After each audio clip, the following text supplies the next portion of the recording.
তো এই পর্বের শুরুতে দেখা যায় যে চংলিং ভয়ে ভয়ে ডংহুয়াকে জানায় যে ফেং অর্থাৎ ওই শিয়ালটিকে আর খুঁজে পাওয়া যাচ্ছে না। ডংহুয়া তখন এটা শুনে সে অনেক অস্থির হয়ে যায় এবং সে দ্রুত চলে যায় ফেংকে খোঁজার উদ্দেশ্যে। সে তখন জঙ্গলের মধ্যে গিয়ে কয়েকটি ফেয়ারি গার্ডকে ফেংকে খোঁজার উদ্দেশ্যে পাঠিয়ে দেয়। এরপর সিন শিফট হয়ে যায় এবং আমাদের চুইনকে দেখানো হয়, যেখানে জিয়ান তার কাছে এসেছিল। জিয়ানকে তখন চুইন দেখে বলে যে জিয়ান এখানে কি করতে এসেছে। তখন জিয়ান বলে যে সে না, বরং অন্য একজনের হিসাব বাকি ছিল, তাই জন্য সে এখানে এসেছে। তখন দেখা যায় ফেং এসে চুইনের ওপর আক্রমণ করে, কিন্তু চুইংও তখন প্রতিরোধ করছিল। তবে ফেং যখন চুইনের সাথে পেরে উঠছিল না, জিয়াং তখন তার ম্যাজিক দিয়ে চুইনকে আটকে দেয় এবং তার ম্যাজিকের মাধ্যমে সে তখন চুইনকে দিয়ে ফেংয়ের কাছে মাপ চাওয়ায়। এবং এরপর যখন তারা চলে আসতে থাকে তখন ফেং বাচ্চাদের মতো আনন্দ করতে থাকে, কারণ চুইং তার কাছে মাপ চেয়েছিল। তবে জিয়াং তখন অন্য কিছু ভাবছিল। সে তখন ভাবছিল যে চুইং এখন অন্যরকমভাবে ম্যাজিক করছে। গতকাল সে যখন এখানে এসেছিল চুইং এই টাইপ ম্যাজিক করছিল না। তাহলে চুইং কি নতুন কিছু প্র্যাকটিস করছে নাকি? তবে চুইং যে ম্যাজিকটা প্র্যাকটিস করেছিল সেটা হচ্ছে ডেমন কিং মেওয়ের ম্যাজিক। তবে জিয়াং এটা নিয়ে আর বেশি কিছু ভাবে না। এরপর দেখা যায় ফেং তার দাদার কাছে আসে। এত কিছু আর তো তার দাদা জানতো না। তবে ফেং স্কাই কিংডমে 1 মাসের কথা বলে অনেক দিন থেকে এসেছিল, তাই তার দাদা তখন অনেক রাগ করছিল। তবে ফেং আর তার চাচাতো বোন মিলে তার দাদাকে মানিয়ে নেয়। আর এদিকে ডংহুয়া তো ওই শিয়ালটিকে চারিদিকে খুঁজছিল, কিন্তু ঠিক সেখানেই হঠাৎ করে ফেং এবং তার চাচাতো বোন চলে আসায় ডংহুয়া একেবারে দেখে অবাক হয়ে যায়। ডংহুয়া তখন বুঝতে পারছিল না যে শিয়ালটিকে খোঁজার সময় ফেংকে কি করে সে দেখতে পাচ্ছে। এরপর সিন শিফট হয় এবং আমাদের জিহান এবং মিংসুকে দেখানো হয়। তারা তখন একটি পাহাড়ে এসেছিল এবং জিহাং তখন সেখানে অসুস্থ হয়ে পড়ে। যেহেতু জিহাংয়ের শরীরে এখনও কিছুটা বিষ অবশিষ্ট ছিল, তখন মিনসু জিহাংয়ের শরীর থেকে বিষগুলো সরিয়ে দেওয়ার চেষ্টা করতে থাকে। কিন্তু ঠিক তখনই সেখানে জিহাংয়ের ভাই তার দলবল নিয়ে সেখানে চলে আসে, আর তারা তখন মিনসুর ওপরে আক্রমণও করে দেয়। জিহাং তখন তার ভাইকে আটকানোর চেষ্টা করে, কিন্তু সে যেহেতু অসুস্থ ছিল এই জন্য করে সে কিছুই করতে পারে না। আর বেচারা মিনসুও তার ভাইয়ের দলের সাথে পেরে ওঠে না। জিহাংয়ের ভাইয়ের জেনারেল যখন মিনসুকে মারতে আসে, এটা দেখে জিহাং তখন অনেক রেগে যায় এবং রেগে গিয়ে সে তখন তার সমস্ত শক্তি দিয়ে তাদের সবাইকে বরফে পরিণত করে দেয়। জিহাংয়ের ভাই তখন জিহাংয়ের ওপরে প্রচুর রেগে যায়। সে যখন জিহাংয়ের সামনে আসে জিহাং তাকেও আটকে দেয়। তবে জিহাংয়ের ভাই তো তার থেকে অনেক বেশি শক্তিশালী ছিল। সে তখন তার নিজের এক ঝটকায় সব কিছু ঠিক করে ফেলে এবং তখন দুই ভাই বোনের মধ্যে মারামারি দেখে মিনসু নিজেই সামনে এসে বলে যে আমার জন্য যেহেতু এত সব ঝামেলা হচ্ছে তাহলে আমিই থাকবো না, এবং এই বলে সে তার নিজের পেটেই নিজের তলোয়ার ঢুকিয়ে দেয়। মিনসু যখন গড়িয়ে মাটিতে পড়ে যায় তখন জিহাং তাকে দৌড়ে এসে ধরে এবং কান্না করতে থাকে। মিনসু তখন জিহাংকে বলে যে আমি আপনাকে কখনোই ঠকাতে চাইনি। মিনসু তখন আস্তে আস্তে জিহাংয়ের পায়ের ধারে গড়িয়ে এসে বলে যে জিহাংকে খেয়াল রেখো, এবং এই বলে সে সেখানে মারা যায়। তখন আমরা পাস্টের কিছু সিন দেখতে পাই, যেখানে জিহাংয়ের ভাইয়ের সাথে মিনসুর কাটানো কিছু মুহূর্ত দেখানো হয়। মিনসু ছোটবেলা থেকেই প্রেমের কবিতা লিখত। জিহাংয়ের ভাই মনে করত যে সে কবিতাগুলো অন্য কারোর উদ্দেশ্যে লিখেছিল।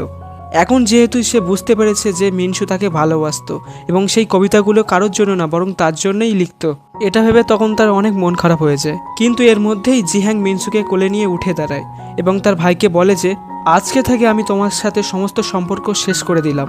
এটা বলে সে তখন মিনসুকে সাথে নিয়ে নিজেকে শেষ করার জন্য পাহাড়ের উপর থেকে ঝাঁপ দিয়ে দেয়। পড়তে পড়তে দেখা যায় যে মিনসুর বডিটি হাওয়ায় উধাও হয়ে যায়, আর জিহাং তখন পাহাড়ের উপর থেকে নিচে পড়ে যায়।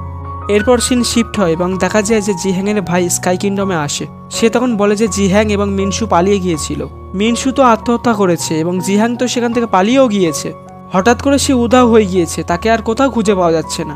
সে তখন সবার কাছ থেকে মাপ চেয়ে নেয় জিহাংয়ের এমন বেয়াদবির কারণে। আর ডংহুয়া তো আগে থেকেই সব কিছু জানতো, তাই সে তাকে তখন মাফ করে দেয়। সে সেখান থেকে চলে যায় এবং এরপরে থার্ড প্রিন্স এবং প্রিন্সেস জেনহিকে সেখানে আনা হয় বিচারের জন্য। বিচারে প্রিন্সেস জেনহিকে সেই মাউন্টেনে পাঠিয়ে দেওয়া হয় সবসময়ের জন্য। তাকে তখন বৃষ্টি নামানোর দায়িত্ব দেওয়া হয় এবং তাকে দরকারে না ডাকা হলে সে কখনোই স্কাই কিংডমে প্রবেশ করতে পারবে না।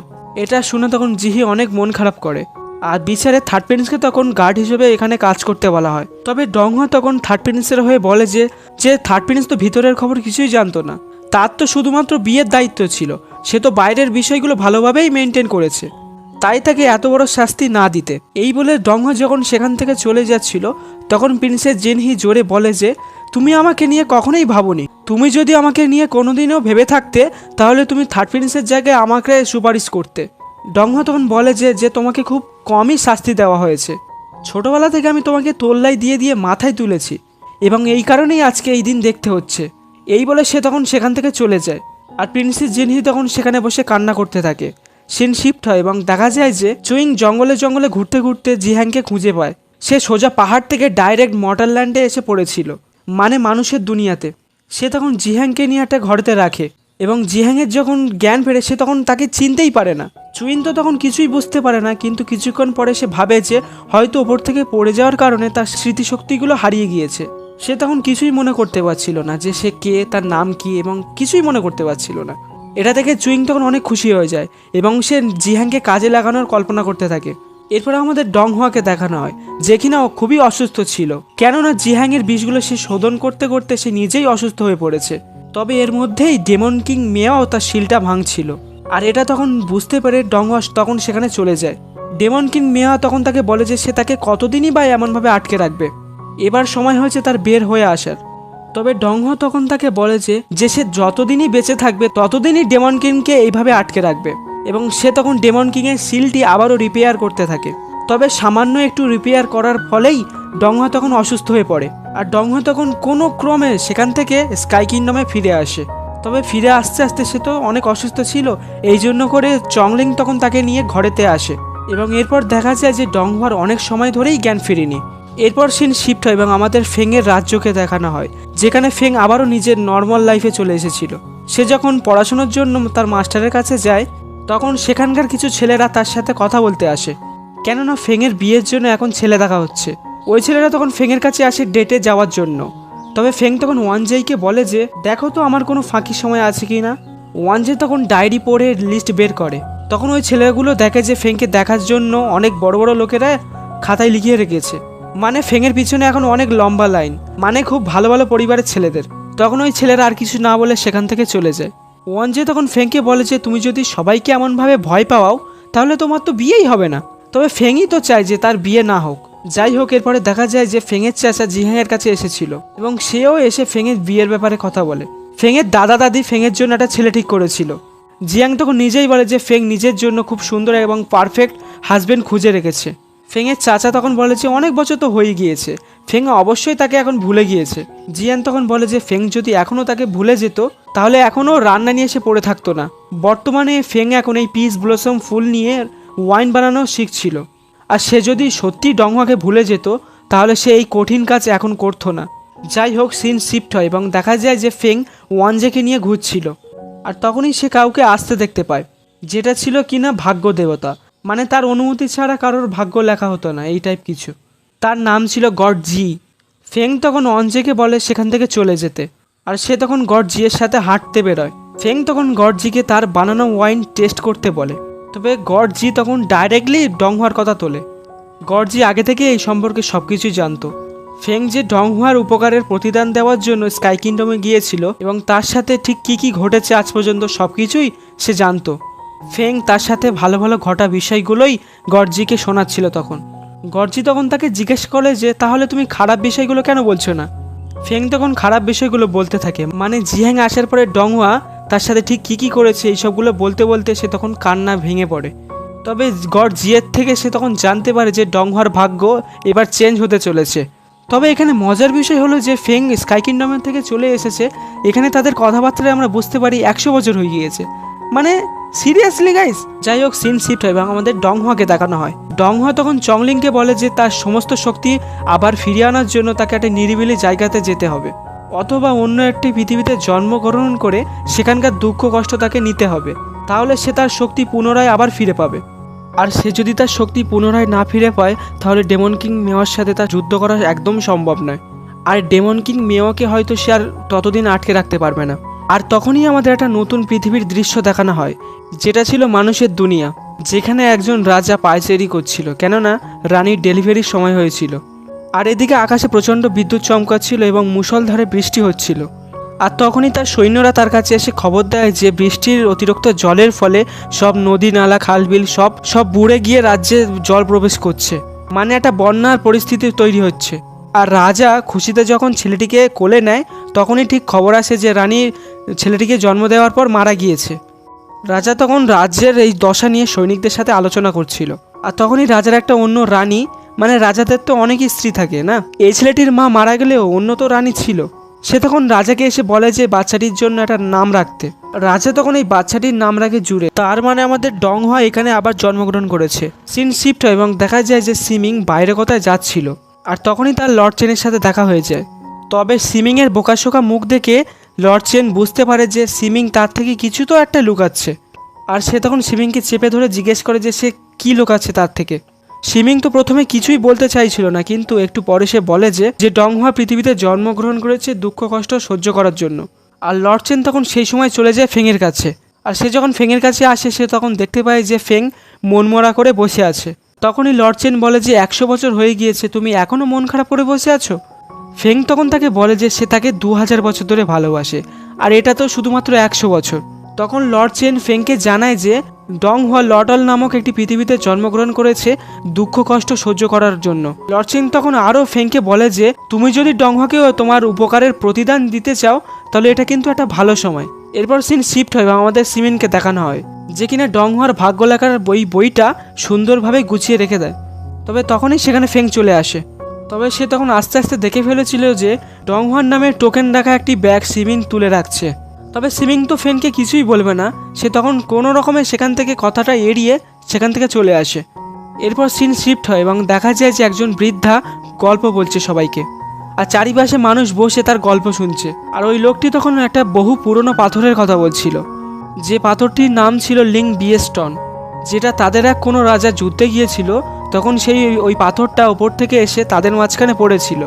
আর সাথে সাথেই চারিদিকে অন্ধকার এবং ব্লাস্ট হয়ে সবাই ছড়িয়ে ছিটিয়ে পড়ে যায় এবং কেবল শুধুমাত্র ওই রাজাটি বেঁচে থাকে। আর তারপর সেই ওই রাজাটি যখন ওই পাথরটির কাছে যায় তখন সে দেখতে পায় যে নীল রঙের একটি জলজল করছে পাথর। আর তখন থেকেই এই পাথরটিকে এই রাজ্যের রক্ষা কবচ হিসেবে ধরা হয়। আর তখন থেকেই এই পাথরটিকে এই রাজ্যে এনে চরম যত্নে রেখে দেওয়া হয়েছে। তবে এইসব গল্পের মধ্যে অদ্ভুতভাবে আমাদের তখন চুইংকে দেখানো হয়, যে কিনা অদ্ভুতভাবে এই গল্পগুলো শুনছিল।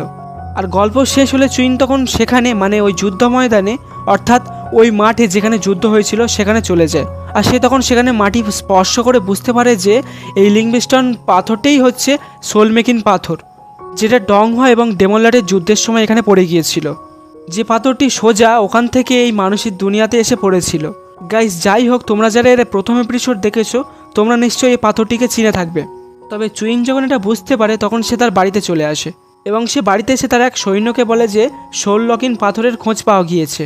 সিন শিফট হয় এবং আমাদের দেখানো হয় রাজকন্যা এবং রাজকন্যার সাথে সাথে সব বড় বড় ধনী পরিবারের ছেলেরা শিকার প্রতিযোগিতায় অংশগ্রহণ করেছে। এই প্রতিযোগিতার নিয়ম ছিল যে সবথেকে বেশি শিকার করতে পারবে এবং যে সবথেকে রিয়ার প্রজাতির শিকার করতে পারবে সেই মূলত ফার্স্ট হবে। আর এখানে শুধুমাত্র 6 ঘন্টা সময় দেওয়া হয়, আর সবাইকে 6 ঘন্টার মধ্যে এখানে ফিরে আসতে হবে। সবাই যখন শিকারের উদ্দেশ্যে বেরিয়ে যায় একটু দূরে যেতেই ডংহোয়ার ঘোড়াটি সেখানে পড়ে যায়। ঘোড়াটিকে কেউ বিষ দিয়েছিল। এখানে যে রাজা জেনারেল ছিল সে ডংহোয়াকে নিজের ছেলের মতো ভালোবাসত। সে তখন দ্রুত এসে ডংহোয়াকে একটা নতুন ঘোড়া দেয়। ডংহোয়া তখন সেই ঘোড়াটিকে নিয়ে শিকারের উদ্দেশ্যে বেরিয়ে পড়ে। সে যখন একটি পাখিকে তাক করছিল তখনই সেখানে একটা অন্য ছেলে এসে পাখিটিকে উড়িয়ে দেয়। তখন সেখানে দেখা যায় যে এটি ছিল ডংহোয়ার বড় ভাই। ডংহোয়া ছিল এই রাজ্যের ক্রাউন প্রিন্সেস, মানে ভবিষ্যতের নতুন রাজা। আর ডংহোয়ার বড় ভাই এই জিনিসটা কোনোভাবেই মেনে নিতে চাইতো না, কারণ সে যেহেতু বড় তাই তারই রাজা হওয়া উচিত। এই জন্য সে ডংহোয়াকে বড়ের মতোই হিংসা করত। এবার ডংহোয়া যখন একটি বাজ পাখিকে তাক করে তখনই সে দেখতে পায় যে আরও একটি ছেলে ওই বাজ পাখিকে তাক করছিল, আর ওই ছেলেটির পিছনে একটা জঙ্গলি জানোয়ার তাকে আক্রমণ করছিল। ডংহোয়া তখন ওই পাখিটিকের পরিবর্তে ওই জানোয়ারটিকেই তীর মারে, তবে ওই ছেলেটাই তখন ওই পাখিটিকে মেরে ফেলে। ছেলেটি যখন দেখতে পায় যে ডংহোয়া তার জীবন বাঁচিয়েছে ওই পশুটির হাত থেকে, সে তখন খুশি ওই পাখিটি ডংহোয়াকে দিয়ে দেয়। এই ছেলেটির নাম ছিল কিমতি। যাই হোক, এরপরে সবাই শিকার শেষে ফিরে আসে, শুধুমাত্র দেখা যায় যে ডংহোয়াই ফিরেনি। এখানে দেখা যায় যে ডংহোয়ার বড় ভাই সব থেকে বেশি শিকার করেছে। এই কারণে ইউনুস তখন ঘোষণা করতেই যাচ্ছিল যে তার বড় ভাই ফার্স্ট হয়েছে, আর তখনই সেখানে ডংহোয়া চলে আসে এবং দেখা যায় যে ডংহোয়া একটা গোল্ডেন বাজ পাখি শিকার করেছে, মানে যেই পাখিটিকে কিমতি তার উপহার হিসেবে দিয়ে দিয়েছিল। আর এই গোল্ডেন বাজ পাখিটি খুবই দুর্লভ প্রজাতির ছিল। সবাই তো তখন এই গোল্ডেন বাজ পাখিটি দেখে অবাক হয়ে যায়, আর রাজাও তখন অনেক খুশি হয়ে যায়, আর তাই ডংহোয়াই ফার্স্ট হয়ে যায়। এর পরের সিনে দেখা যায় যে রাজা ডংহোয়াকে বলছিল যে পাশের রাজ্য তাদের রাজ্যে আক্রমণ করেছে এবং এই জন্য ডংহোয়াকে যুদ্ধে যেতে হবে। তবে এই যুদ্ধ অনেক ভয়ঙ্কর হতে চলেছে এবং ডংহার জন্য একটি জেনারেলকে নিয়োগ করে দেওয়া হয়। আর এই জেনারেল বরং আর কেউ ছিল না, বরং কিমতি ছিল। কিমতিকে দেখে তো ডংহা তখন অনেক খুশি হয়ে যায়। এরপর সিন শিফট হয় এবং দেখা যায় যে ফেং ডংহার ওই ভাগ্য বইটি নিয়ে পড়ছিল। আর তখনই সেখানে সিমিং চলে আসে, আর তাই সে তাড়াহুড়ো করে বইটিকে রেখে সে অদৃশ্য হয়ে যায়। তবে সিমিং তখন বুঝতে পারে যে এখানে ফেং এসেছিল এবং সে এই বই পড়েছে। তখন সে ফেংয়ের উদ্দেশ্যে বলে যে সামনে চলে আসো, আমি তোমাকে ধরে ফেলেছি। ফেংয়ের তখন আর কিছু করার থাকে না, তখন সে সামনে চলে আসে। সিমিং তখন তাকে সাবধান করে বলে যে ভুলেও তুমি চিন্তা করবে না যে তুমি মর্টারল্যান্ডে গিয়ে ডংহাকে সাহায্য করবে। কেননা মর্টারল্যান্ডে গিয়ে যদি কোনো ফ্যারি তার ম্যাজিক ব্যবহার করে তাহলে তাকে একটা ব্যাকফায়ার নামক শাস্তি দেওয়া হয়, যে কারণে তার সমস্ত শক্তি নষ্ট হয়ে যেতে পারে কিংবা সে মারাও যেতে পারে। ফেং তখন বলে সে কোনোভাবেই সেখানে যাবে না। তবে ফিরে আসার সময় ফেং চিন্তা করে যে ডংহা এখন তো বিপদে আছে, তাহলে এখনই তো তার সাহায্য করার সঠিক সময়। কেননা কেউ বিপদে পড়লেই তো তার উপকারের প্রতিদান দিতে হয়। আর এখানে ফেংয়ের উচিত সে যেন একবার অন্তত ডংহাকে দেখে আসুক। ফেংকে সারা দুনিয়া নিষেধ করলেও সে তো এটা চিন্তা করবেই, সারা দুনিয়া অন্যদিকে এবং তার ডংহা আর একদিকে। সে তখন চিন্তা করে সে ডংহাকে দেখতে যাবেই। আর এর সাথে এই ড্রামার এই পর্বটি এখানে শেষ হয়ে যায়। সো গাইজ, ড্রামাটি কেমন লাগলো কমেন্টে জানিও। অ্যান্ড এই ভিডিওটা দেখে যদি তোমাদের একটু হলেও ভালো লেগে থাকে তাহলে লাইক অ্যান্ড সাবস্ক্রাইব করতে পারো, কেননা ভবিষ্যতে আমি তোমাদের এমন সুন্দর সুন্দর কে ড্রামা এবং সি ড্রামা উপহার দিতে চলেছি। সো গাইজ, আজকের মতো বিদায় নিচ্ছি। Tata and take care. আমি জানি তোমরা সাবস্ক্রাইব করে দেবে।